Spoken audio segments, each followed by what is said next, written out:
नमस्कार, आपका micro math YouTube channel पर स्वागत है। हम लोग संख्या पढ़ रहे हैं और कल हम लोगों ने पढ़ा था संख्या में कि कौन से नंबर पॉजिटिव नंबर होते हैं, कौन से नंबर पॉजिटिव होते हैं, कौन निगेटिव होते हैं, किसे हम नॉन पॉजिटिव नंबर कहते हैं, किसे नॉन निगेटिव नंबर कहते हैं और किसको हम पॉजिटिव इंटीजर कहते हैं, किसको नॉन पॉजिटिव इंटीजर कहते हैं। तो आज हम लोग पढ़ने वाले हैं पॉजिटिव इंटीजर। तो पॉजिटिव इंटीजर में कौन कौन सी संख्या होती है, उसमें कैसी कैसी संख्याएं होती हैं, आज हम उसको देखेंगे। और पॉजिटिव इंटीजर को हम नेचुरल नंबर भी कहते हैं और आज हम लोग नेचुरल नंबर का वर्गीकरण करेंगे, उसमें देखेंगे क्या क्या संख्याएं होती हैं। तो हम क्या करते हैं, उसको लेते हैं। हमारा क्या है कि पॉजिटिव इंटीजर कौन सी संख्या हमें पढ़ना है, पॉजिटिव इंटीजर, जिसे हम नेचुरल नंबर बोलते हैं और हिंदी में प्राकृतिक संख्या बोलते हैं। हिंदी में हम प्राकृतिक संख्या बोलते हैं।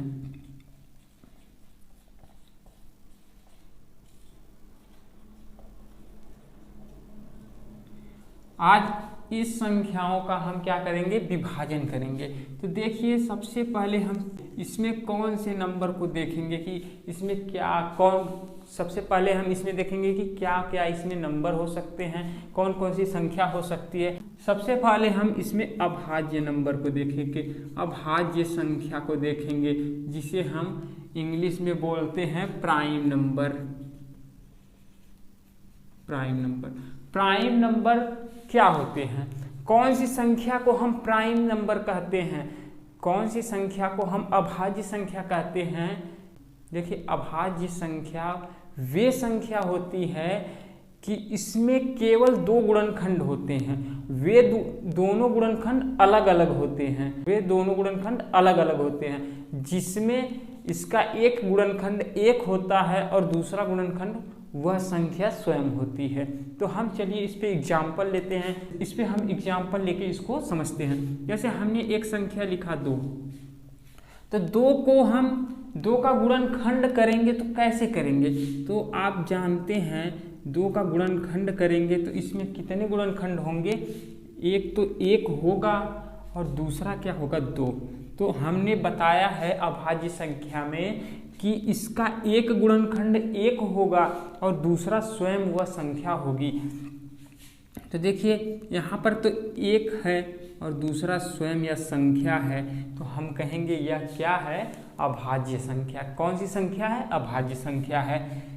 तो यहाँ पे देखिए, और देखिए ये दोनों जो गुणनखंड हैं इसके वह अलग अलग हैं, एक ही संख्या नहीं है, दोनों अलग अलग गुणनखंड हैं। अब हम इसके बाद ले लेते हैं 3 को। 3 को जब हम तोड़ते हैं, 3 का गुणनखंड करते हैं तो देखते हैं क्या होता है। एक तो हमारा 1 होगा और दूसरा क्या होगा, 3 होगा। तो हमारी अभाज्य संख्या में कितने गुणनखंड होते हैं, 2 गुणनखंड होते हैं और वह दोनों गुणनखंड क्या होते हैं, अलग अलग होते हैं। तो देखिए यहाँ पे 1 है और दूसरा 3 है, पहला 1 है दूसरा 3 है और 3 जो है वह खुद जो 3 है वह जो संख्या वह स्वयं ही है, जो अगला दूसरा गुणनखंड है वह संख्या जो है वह स्वयं ही है। तो यह हमारा क्या होगा, अभाज्य संख्या। इसके बाद हम 5 ले लेते हैं। 5 को देखते हैं कि 5 को देखेंगे कि यह क्या है, अभाज्य है कि भाज्य है, कि यह कौन सी संख्या है। तो हम सबसे पहले इसका गुणनखंड करते हैं। गुणनखंड करेंगे तो एक गुणनखंड 1 होगा और 1 के अलावा देखेंगे कि 5 में और कोई गुणनखंड होगा। तो 1 के बाद जैसे हम देखते हैं कि 5 का हम क्या लेते हैं, इसका हम गुणनखंड करते हैं तो यह किस संख्या से 5 कटेगा, तो आप कहेंगे 1 तो 1 से कटेगा। तो 1 से कटेगा तो हम 1 से काटेंगे तो कितनी बार जाएगा, 5 बार। अब इसके बाद हम किससे काट सकते हैं, तो आप कहेंगे कि इसके बाद हम 2 से काटेंगे, 2 से पूर्णतः विभाजित होगा, नहीं होगा। 3 से नहीं होगा, 4 से नहीं होगा, लेकिन 5 से यह विभाजित हो जाएगा, हाँ हो जाएगा। कितनी बार, 1 बार। तो इसके कितने गुणनखंड हुए, 2 गुणनखंड। देखिए, एक तो हमारा 1 हुआ, दूसरा कौन सा गुणनखंड है, वह संख्या स्वयं है। तो यहाँ पे दूसरा हमारा वह संख्या स्वयं है, तो यह हमारा क्या होगा, प्राइम नंबर होगा। या तो हम इसे दूसरी भाषा में समझ सकते हैं कि वे संख्याएं जो स्वयं से और एक के अलावा किसी और संख्या से नहीं विभाजित होती हैं, वे सभी संख्याएं हमारी प्राइम नंबर अर्थात अभाज्य संख्या होती है। तो हम आशा करते हैं कि आपको प्राइम नंबर समझ में आया होगा। जैसे अब इसके बाद हम क्या ले लेते हैं, मान लेते हैं कि एक हम ले लेते हैं 6, कि इसको देखते हैं क्या यह प्राइम नंबर है, कि यह प्राइम नंबर है कि नहीं है। जब इसका हम गुणनखंड करेंगे तो हमारा एक गुणनखंड तो एक होगा, एक गुणनखंड तो एक होगा।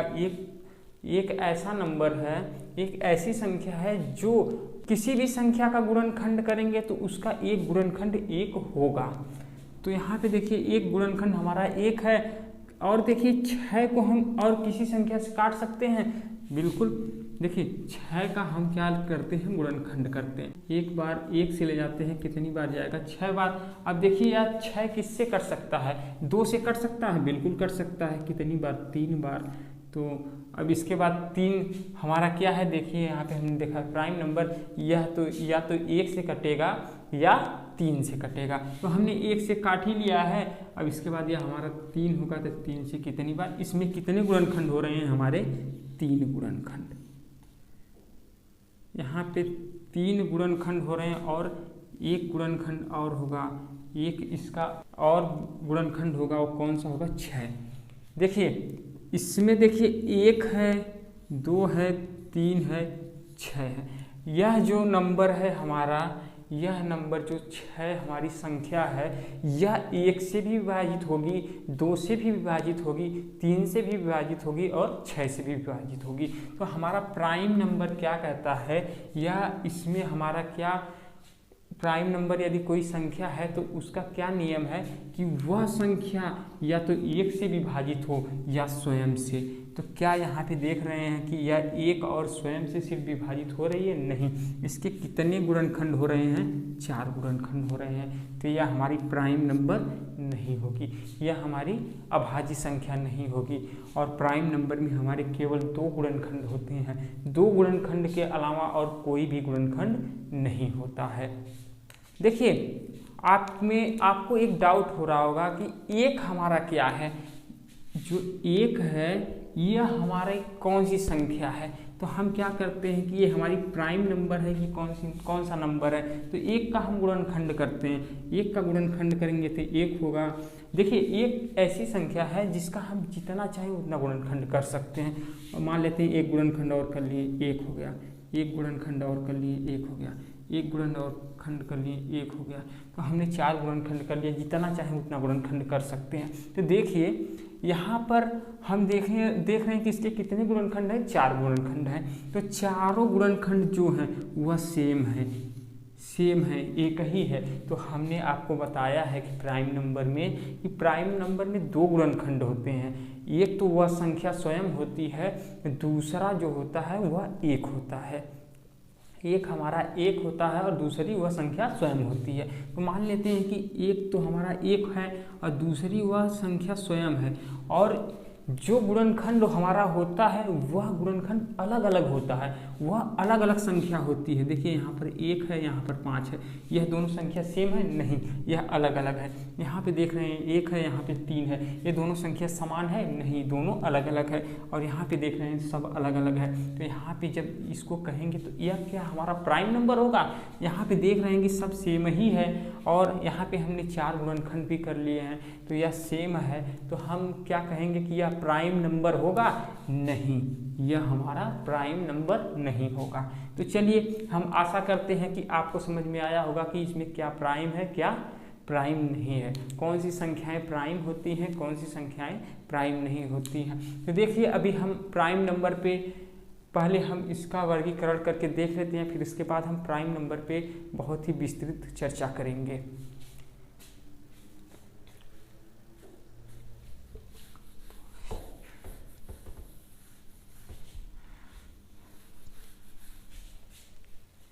तो हमने लिया है यहाँ पर 2, 3, 5, 7, 11, यहाँ पे ये हमारे प्राइम नंबर हैं। और देखिए इसके बाद हम देखिए यहाँ पे हमने प्राइम नंबर में विभाजित किया, फिर उसके बाद हम भाज्य संख्या में विभाजित करते हैं कि भाज्य संख्या क्या होती है। और जिसे हम इंग्लिश में बोलते हैं कंपोजिट नंबर। कंपोजिट नंबर, देखिए हमारे कंपोजिट नंबर क्या होते हैं। देखिए कंपोजिट नंबर भाज्य संख्या वे संख्याएं होती हैं जिसका गुणनखंड करें, वे उन संख्याओं का गुणनखंड करें तो उसके गुणनखंड 2 से अधिक आते हैं और वह अलग अलग आते हैं, सेम नहीं रहते हैं। तो चलिए हम इस एग्जाम्पल लेकर के इसको भी समझते हैं। जैसे हमने ले लिया 4, क्या ले लेते हैं, 4 ले लेते हैं। 4 का हम गुणनखंड करते हैं तो एक तो हमारा 1 होगा और दूसरा या किस संख्या से विभाजित होगा, 2 से होगा और तीसरा या 4 से होगा। तो कंपोजिट नंबर जो होते हैं उसमें हमारे गुणनखंड 2 से अधिक आते हैं। कितने से अधिक, 2 से अधिक। और प्राइम नंबर में हमारे गुणनखंड 2 आते हैं। 2 प्राइम नंबर के गुणनखंड हमारे 2 आते हैं और जो 2 आते हैं वह अलग अलग होते हैं। और इसमें 2 से अधिक आते हैं, 2 से अधिक आते हैं तो वह अलग अलग होने चाहिए, सेम नहीं होना चाहिए।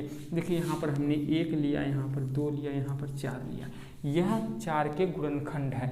और यदि हम यहाँ पे 6 ले लेते हैं तो 6 का जब गुणनखंड करेंगे तो देखेंगे कि इसके कितने गुणनखंड होते हैं। इससे पहले हमने किया था तो वहाँ पे 1 आया था, 2 आया था, 1 आया था, 2 आया था, 3 आया था और 6 आया था। तो देख रहे हैं कि इसमें 4 गुणनखंड होंगे तो यह हमारी संख्या क्या होगी, भाज्य संख्या होगी। यह हमारी संख्या क्या होगी, भाज्य संख्या होगी। भाज्य संख्या को हम दूसरे तरीके से क्या समझ सकते हैं कि वे संख्याएं जो अब 1 से और स्वयं के अलावा और किसी संख्या से कटती हों, किसी संख्या से विभाजित होती हों, वे संख्याएं हमारी भाज्य संख्या होंगी।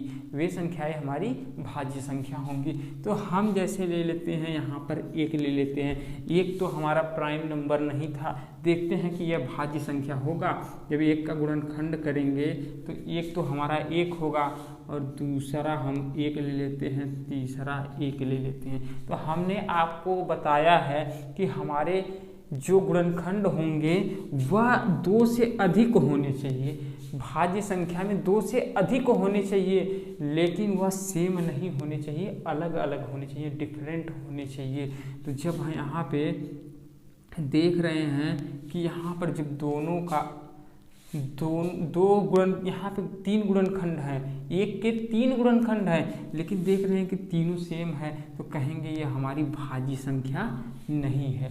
तो 1 जो हमारा है वह भाज्य संख्या नहीं है। तो अगले विभाजन में हम लिख देते हैं कि 1 जो हमारा है वह ना तो भाज्य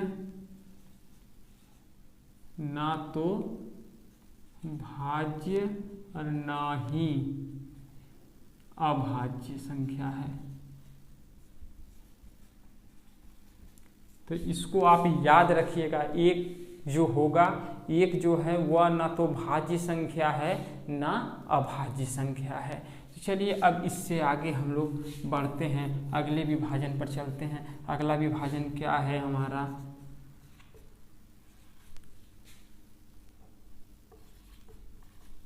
अगला विभाजन क्या है हमारा उसको देखते हैं। तो अगला विभाजन हमारा है, अगला विभाजन हम लेते हैं ट्विन प्राइम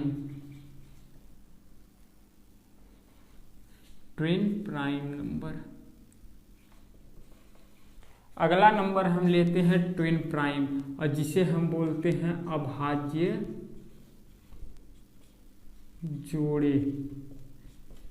तो अभाज्य जोड़े क्या होते हैं, अभाज्य जोड़े में हमारी 2 संख्याएं आती हैं, वे संख्याएं आती हैं जो अभाज्य होती हैं लेकिन उनका अंतर 2 होता है। उनका अंतर क्या होता है, 2 होता है।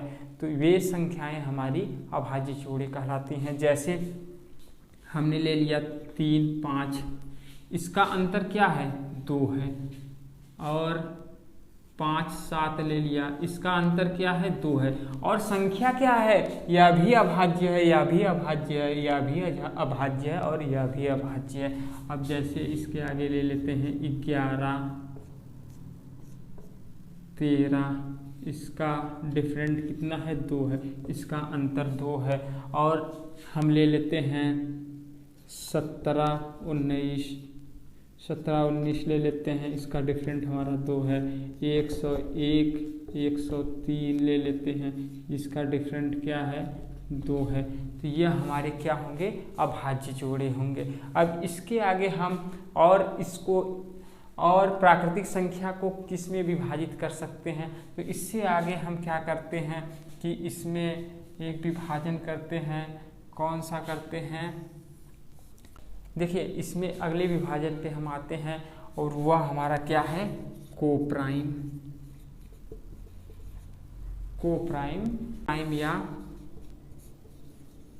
Relative prime. देखिए कुछ गणितज्ञ लोग रिलेटिव प्राइम और कोप्राइम को अलग अलग बताते हैं, लेकिन ज़्यादातर लोग इन दोनों को एक ही बताते हैं और गूगल में भी इन दोनों को एक ही बताया गया है, तो हम भी इसको एक ही बताते हैं। तो देखिए ये संख्या हमारी जो होगी कोप्राइम नंबर, वह क्या होगी, यह हमारी ऐसी संख्या होगी, ऐसी दो संख्या होगी कि जिनका मासा 1 होगा, जिनका मासा 1 होगा, HCF 1 होगा। जैसे हमने 16 ले लिया, 9 ले लिया। जब इसका हम HCF निकालेंगे तो इसका HCF 1 आएगा। और हमने ले लिया 25 और 8 ले लिया, तो इसका HCF निकालेंगे तो क्या होगा 1 आएगा, HCF 1 आएगा। तो ये संख्याएं हमारी कोप्राइम या रिलेटिव प्राइम होती हैं। तो इसमें हमारी 2 संख्याएं होती हैं और यह हमारी क्या होती हैं कि 2 ऐसी संख्याएं जिसका HCF 1 होता है, उसे हम कोप्राइम या रिलेटिव प्राइम हिंदी में बोलते हैं, इसे सहअभाज्य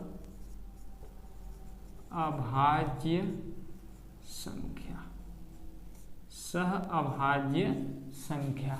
हम आशा करते हैं कि ये सब आपको समझ में आया होगा। अब अगला विभाजन क्या है, अगला विभाजन हमारा है, देखिए यह हमारा 1 नंबर है, यह 2 है, इसे हम 3 ले लेते हैं, इसे 4 और इसे 5। अगला हमारा 6वां क्या है, 6वां हमारा है परफेक्ट नंबर, इसे हिंदी में बोलते हैं परिपूर्ण संख्या।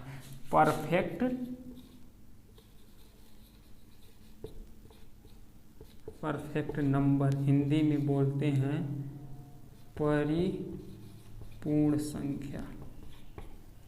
तो परिपूर्ण संख्या क्या होती है, परिपूर्ण संख्या हम किसे कहते हैं, किसी संख्या का हम गुणनखंड करते हैं। देखिए परिपूर्ण संख्या क्या होती है, किसी संख्या का यदि हम गुणनखंड करते हैं तो वह संख्या जो स्वयं संख्या होती है उसको ना लेकर के उसके सभी गुणनखंडों का हम योग करें, सभी गुणनखंडों को जोड़ें तो उसका योग हमारी उस संख्या के बराबर आए, तो ये हमारी परिपूर्ण संख्या होती है।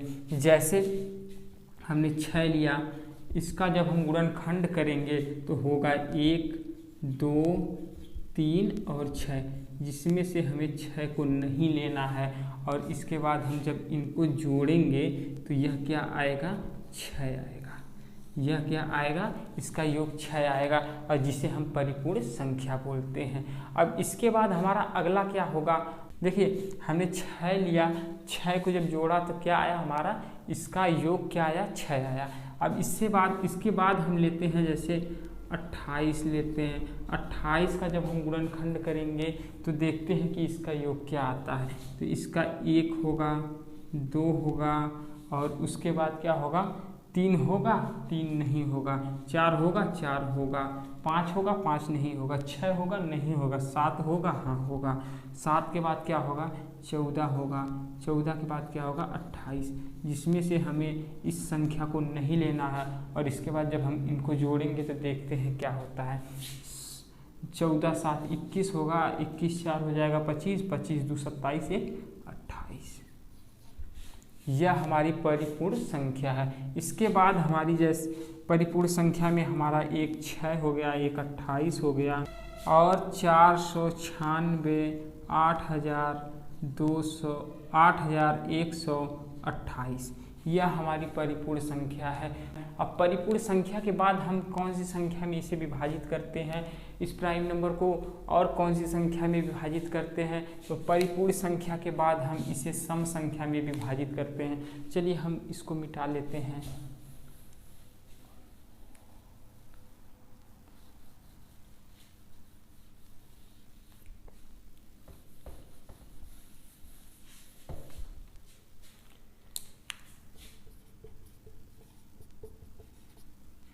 अब हम इसको सम संख्या में विभाजित करते हैं, सम संख्या, जिसे इंग्लिश में बोलते हैं इवन नंबर।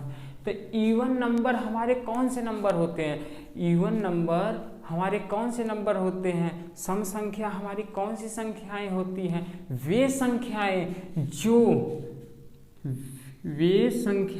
जो 2 से विभाजित हो जाती है, वे सभी संख्याओं को हम क्या बोलते हैं, इवन नंबर बोलते हैं, सम संख्या बोलते हैं।